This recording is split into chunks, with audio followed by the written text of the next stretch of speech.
Thiruvananthapuram techno പാർക്കിൽ വെച്ച് നടന്ന IT ഫെസ്റ്റിൽ മലപ്പുറം ജില്ല ഓവറോൾ കലോത്സവത്തിൽ ഇറങ്ങുന്നത്. ആകെ 105 പോയിന്റുകൾ നേടിക്കൊണ്ടാണ് മലപ്പുറം ജില്ല ഈ നേട്ടത്തിന് അർഹമായിരിക്കുന്നത്. മാത്രമല്ല, ഹൈസ്കൂൾ വിഭാഗത്തിൽ കേരളത്തിൽ ഏറ്റവും കൂടുതൽ പോയിന്റുകൾ നേടുന്ന വിദ്യാലയമായി നിലവിലുള്ള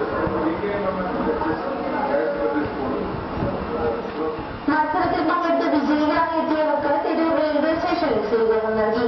സ്വീകരണ ചടങ്ങിൽ ITS സ്കൂൾ ജില്ലാ കോർഡിനേറ്റർ KC കൃഷ്ണദാസ്, മാസ്റ്റർ ട്രെയിനർമാരായ MD Krishnadas, Bharathanathan, school IT കോർഡിനേറ്റർമാരായ രമേശ് കുമാർ, വർഗീസ് തുടങ്ങിയവർ സംസാരിച്ചു.